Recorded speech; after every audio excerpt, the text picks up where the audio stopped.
Le prêt immobilier, c'est la pierre angulaire de tout achat immobilier qu'on souhaite faire financer et c'est un peu mystérieux de prime abord quand on s'y connaît pas vraiment. Alors qu'est-ce qu'il contient? Quelles sont les informations importantes à regarder, à vérifier? Quels sont les éléments à négocier et surtout comment négocier auprès des banques? Quelles sont les démarches autour du prêt immobilier? Eh bien, c'est tout le sujet de cette vidéo, dans cet épisode de ma mini-série From Zero to Cashflow où je documente toutes les étapes de mon premier achat immobilier pour faire de l'investissement locatif. Et tu peux d'ailleurs retrouver tous les précédents épisodes sur cette chaîne YouTube. Le dernier en date étant il y a un peu plus de 30 jours sur la signature de mon compromis de vente. Et alors pourquoi est-ce que j'ai mis plus de 30 jours justement à sortir cet épisode sur l'offre de prêt?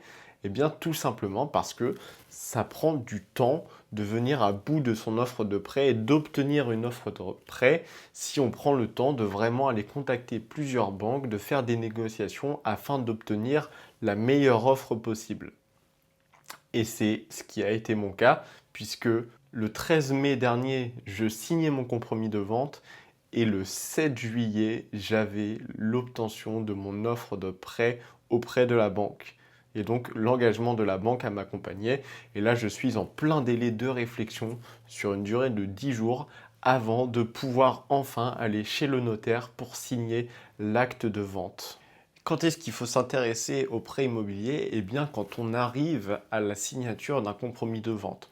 On peut anticiper en amont de cette signature pour commencer à démarcher auprès des banques à mesure que le projet se concrétise, mais c'est surtout après la signature qu'il faut vraiment aller démarcher, aller contacter les banques pour commencer à réfléchir sur l'obtention de ce financement et essayer d'obtenir la meilleure offre possible. Puisque quand on signe un compromis de vente, on a un délai qui est indiqué dans le compromis de vente qui est même une condition suspensive et qui nous indique qu'on a un certain délai pour trouver un financement, dans un premier temps pour recevoir une offre et dans un second temps pour avoir le financement de signer et pouvoir signer l'acte authentique chez le notaire. Alors ce délai, il est très important à regarder et il peut être plus ou moins long. Moi, dans mon cas, j'avais environ 2 mois pour trouver ce financement, donc c'est vraiment idéal puisque ça laisse le temps de pouvoir négocier et contacter, démarcher plusieurs banques en parallèle. Donc pour mettre toutes les chances de son côté de s'en sortir avec la meilleure offre possible, il est essentiel d'aller contacter plusieurs banques afin de les mettre en concurrence sur l'obtention justement de cette offre. Et pour ça, je pense que c'est intéressant de contacter des banques qui fonctionnent différemment, que ce soit des caisses régionales, des caisses nationales ou bien même des banques en ligne, puisque aujourd'hui, il y a de plus en plus d'offres intéressantes sur les banques en ligne. Et d'ailleurs, quand on est jeune, il y a aussi différentes réductions possibles sur les taux, des avantages X ou Y par rapport à notre âge. Donc ça peut être très intéressant et souvent on n'y pense pas de prime abord. Alors quand on contacte les banques, déjà je pense que la première chose à faire c'est de se rapprocher auprès de sa banque puisqu'on est déjà client chez eux et ça peut potentiellement aller plus vite au départ pour arriver sur des premières simulations. Moi c'est ce que j'ai fait avant même d'avoir signé mon compromis, d'aller vers ma banque pour leur évoquer mon projet justement d'achat et commencer à faire différentes simulations sur ma capacité d'épargne, ma capacité d'emprunt et les premières simulations de à quoi pourrait ressembler un prêt en prenant l'hypothèse que j'achète pour tant, que les frais sont de temps, etc., etc. Au début, c'est vraiment des estimations, mais ça donne un premier ordre de grandeur. Et après coup, une fois le compromis signé, c'est là qu'on peut alimenter son dossier et prendre contact avec des nouvelles banques afin de, dans un premier temps, avoir un premier échange pour se présenter et présenter son projet d'achat. Et ensuite aussi essayer de comprendre comment est-ce que la banque peut vous accompagner, qu'est-ce que la banque aussi peut avoir à y gagner sur ce projet en vous accompagnant. Bon, là, si vous n'êtes pas encore client chez eux, a priori, ils vont quand même en général vous demander de devenir client aussi chez eux. Et ça, c'est une grosse plus-value pour eux. Pour être pris au sérieux dès le départ, quand vous contactez les banques, moi, je vous invite à avoir un dossier béton afin de montrer votre sérieux, votre professionnalisme et d'instaurer une certaine relation de confiance aussi, puisque le banquier va voir que vous êtes quelqu'un de sérieux, de rigoureux, de carré, que vous savez où vous êtes et où vous souhaitez aller. Et donc, ça va être beaucoup plus facile derrière de construire cette relation de confiance et de pouvoir aussi lâcher du lest sur certains éléments dans les négociations. Donc pour ça, moi, j'ai préparé un document qui fait office de dossier, en fait, avec toutes les informations nécessaires à la banque pour entamer les différentes simulations et derrière le projet, puisqu'il y a tout un tas de documents qui sont réglementaires, on va dire, et qui sont nécessaires dans la création d'un projet immobilier au sein de la banque. Alors, comment est-ce que j'ai construit mon dossier? Moi, j'ai fait une première page de garde avec mes informations personnelles, nom, prénom, date de naissance, information de contact, numéro de téléphone, adresse email.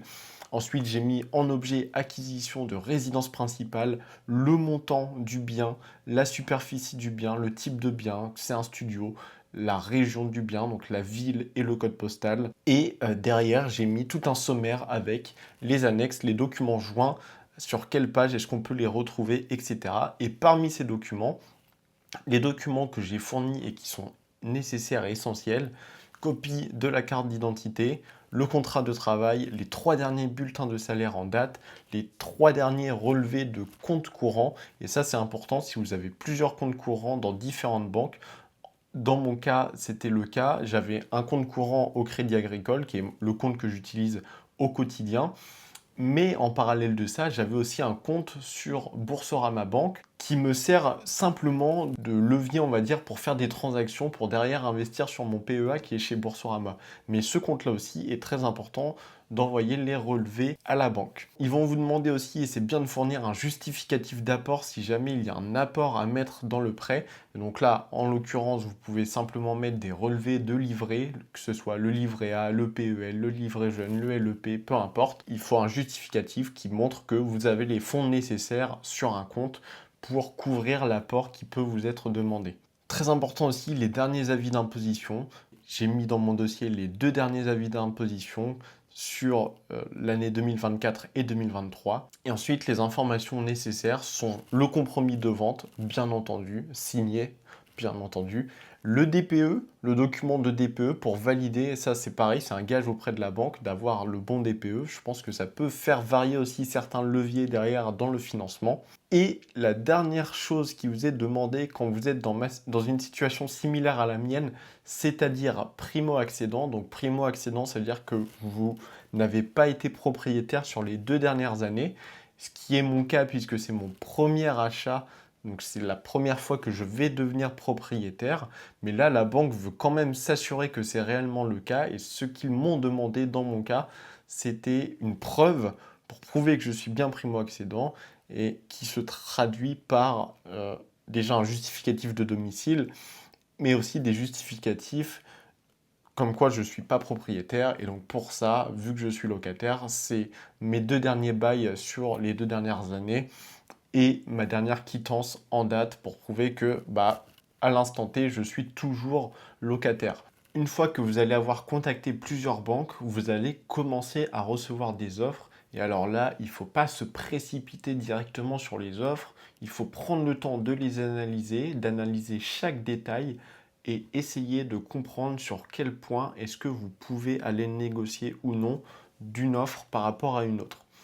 Gardez bien en tête que les négociations, c'est un processus qui prend du temps. Ça va nécessiter plusieurs allers-retours pour arriver à terme vers quelque chose de vraiment intéressant. Il ne faut vraiment pas se précipiter.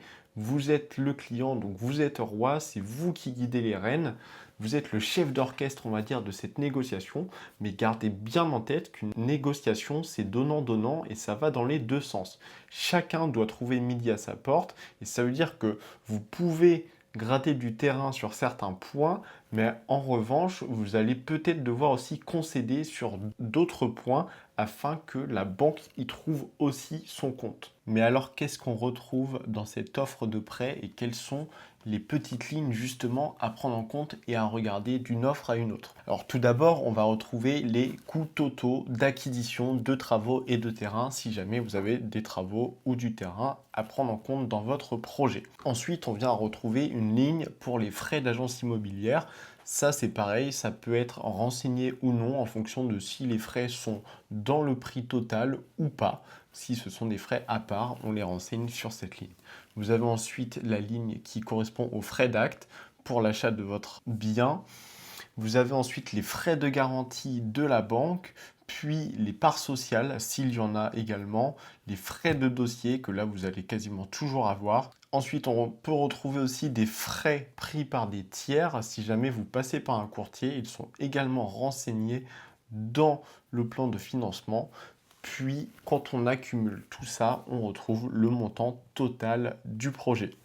Juste après tous ces coûts, on va retrouver l'échéancier mensuel qui est affiché juste en dessous et qui correspond donc à la quantité de vos mensualités et le montant, donc le coût de ces mensualités. Dans mon cas, je suis sur un projet sur 300 mois, donc on compte en mois les années du prêt, mais 300 mois c'est 25 ans et j'ai un coût sur 25 ans qui est indiqué chaque mois combien va me coûter le remboursement de mon prêt. Si on rentre plus en détail dans le financement, on peut retrouver les différents prêts, l'apport requis, les différents montants, les taux, les durées du différé si jamais il y a du différé, les différentes mensualités des différents prêts, le montant total des intérêts et le fameux TAEG qui est le taux annuel effectif global du prêt. Et c'est vraiment ce taux qu'il faut regarder puisqu'il enveloppe l'intégralité des taux, y compris l'assurance. Mais alors parmi ces éléments-là, lesquels est-ce que l'on peut négocier et sur quel point est-ce qu'on doit être justement plus vigilant? Déjà, les frais, il faut savoir que les frais, si vous les faites baisser, ça va faire baisser le taux et les mensualités in fine. Donc c'est très important de négocier les frais de dossier qui en général sont assez gonflés et surtout dans le cas où vous allez devenir client auprès d'une nouvelle banque, là vous pouvez complètement essayer de les faire sauter puisque en fait, ce sera beaucoup plus facile de négocier aussi dans ces conditions-là, puisque la banque a vraiment envie que vous soyez un client et de vous faire rentrer dans son portefeuille de client. Les frais de garantie, vous pouvez aussi essayer de les faire baisser, de les mettre en concurrence d'une garantie à une autre, d'une banque à une autre. Vous avez plusieurs types de garanties disponibles, que ce soit l'hypothèque, la caution ou le privilège du prêteur de dernier. Et ce sont en fait des frais qui permettent à la banque de garantir que en cas d'impayé, vous puissiez être couvert et que le remboursement puisse être couvert. Donc ça, vous pouvez les négocier d'une caisse à une autre, ça peut être plus ou moins évident, mais c'est pas impossible et vous pouvez même prendre des tierces justement qui permettent de couvrir ces garanties-là, mais c'est un accord à trouver avec la banque, bien entendu. Vous pouvez négocier l'apport. L'apport, il faut savoir qu'il n'y a aucune obligation de mettre un apport lorsque vous achetez un bien immobilier en France. En général, les banques vont toujours vous demander de l'apport, mais c'est vraiment pas obligatoire. Et donc, vous pouvez négocier aussi votre part d'apport dans l'achat du bien. Vous pouvez aussi essayer de négocier le taux, mais bien prendre en compte que négocier le taux directement, les taux sont régulés. Donc, négocier le taux directement, ça n'a pas vraiment de sens. En fait, il faut plutôt essayer de négocier ce qui constitue et ce qui calcule le taux. Donc, les différents frais. Si vous les négociez à la baisse, eh ben, le taux va baisser. Si vous négociez de l'assurance, le taux va baisser. Donc c'est plutôt sur ces éléments-là qu'il faut négocier, sachant que le taux, si vous êtes sur un taux fixe derrière, vous pouvez le renégocier en fonction de comment le marché évolue. Vous pouvez essayer de négocier un différé de votre prêt, donc un différé du remboursement si vous avez des travaux à prévoir, même des travaux minimes, que ce soit l'installation d'une cuisine ou quelconque rénovation.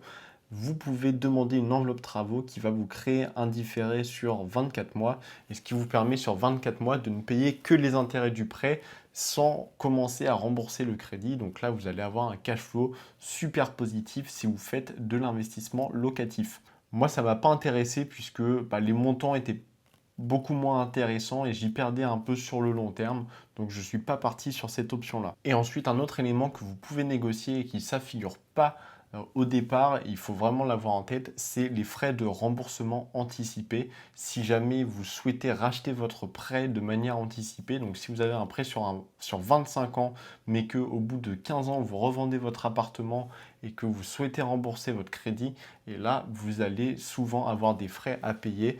Vous l'aurez compris, en soi, presque tout est négociable quand on demande un financement auprès de la banque, mais il faut choisir encore une fois son combat et comprendre comment est-ce que la banque gagne de l'argent pour comprendre là où vous pouvez négocier ou non. À prendre en compte aussi que certaines banques sont très intéressantes, très compétitives sur certains points, par exemple sur les garanties, sur les assurances, je ne sais quoi, et en revanche ne sont pas très bonnes, pas très performantes sur les autres points. Donc ça peut être plus ou moins difficile de faire baisser certains points par rapport à d'autres. Et donc encore une fois, il faut choisir son combat, choisir sur quoi est-ce que c'est intéressant de négocier ou pas par rapport aux autres projets que vous avez en cours sur les autres banques. Et si on rentre dans le détail de mon cas en parlant chiffres, justement, moi j'avais mis deux banques en concurrence parce que j'avais pas eu de réponse des autres banques et à mesure que le temps passait, j'ai pas eu la foi de relancer d'autres banques. Donc ces deux banques, c'est deux caisses régionales, Crédit Agricole, de deux régions différentes, donc qui répondent à des règles différentes aussi puisque c'est deux régions différentes. Donc je vais plutôt détailler l'offre que j'ai acceptée, mais à prendre en compte que on va voir les négociations de où je partais et où j'en suis arrivé. Ces négociations-là ont été rendues possibles puisque à chaque fois je mettais en concurrence avec la seconde agence qui était plus avantageuse sur les points que j'ai pu faire baisser au final. Par exemple, les frais de dossier, je suis passé de 500 euros au départ à 375 euros. Et là, c'était le minimum requis, je ne pouvais pas aller en dessous. Les frais de garantie n'étaient pas vraiment négociables. J'aurais peut-être pu passer par un tierce, mais j'aurais pas été réellement gagnant. Donc je me suis dit, ok, ça je concède, je le laisse comme tel et ça ira. L'assurance du prêt, c'est là aussi où j'ai fait pas mal de négociations. Je suis passé de 12 euros par mois à 9 euros. Alors sur un mois, ça peut être moindre, mais à l'échelle de l'entièreté du prêt sur 25 ans, c'est assez intéressant. Et ça me permet aussi de rester chez eux plutôt que d'aller chez un externe, puisque 9 euros, on s'approche à peu près des offres intéressantes qu'on pourrait retrouver en parallèle sur le marché. Et sachant que l'assurance du prêt, vous pouvez la faire basculer au bout d'un an si jamais elle n'est vraiment pas intéressante pour vous à ce stade. Ensuite, l'apport requis, j'en parlais. La banque avec laquelle je me suis positionné m'obligeait à avoir un apport qui de base était à hauteur de 5% du coût total du projet et donc dans mon cas qui devait être de 5 500 euros. Là où en parallèle, dans l'autre banque, je pouvais avoir un prêt avec zéro d'apport. Donc là, j'ai vraiment bataillé pour réduire ça au maximum parce que je ne voulais pas mettre d'apport ou à minima le moins possible. Et donc c'est pour ça que je suis passé après ces négociations de 5 500 à 2 500 euros d'apport sur ce projet, ce qui était relativement acceptable puisque au cumulé, le coût total, c'est aussi ça qu'il faut regarder, j'étais bien en dessous par rapport à l'autre offre de prêt dans l'autre banque. Moi, l'élément sur lequel je me suis beaucoup basé, c'est les mensualités. Donc, combien je vais payer chaque mois sur la durée de 300 mois et donc 25 ans. Au départ, je partais avec des mensualités à hauteur de 500 euros tout en tenant compte que j'avais 5 500 euros d'apport, donc ce qui faisait une enveloppe de projet global un peu plus réduite puisqu'on retirait 5 500 euros d'apport. Mais en négociant mon apport, en le faisant baisser à 2 500 euros, l'enveloppe a un peu augmenté. Et je suis tout de même arrivé enfin à des mensualités à hauteur de 494 euros après toute négociation malgré un apport plus réduit et un coût un peu plus élevé. Donc c'est très intéressant et moi c'est là-dessus que je me suis positionné puisque sur le papier l'offre était bien plus intéressante que la concurrence.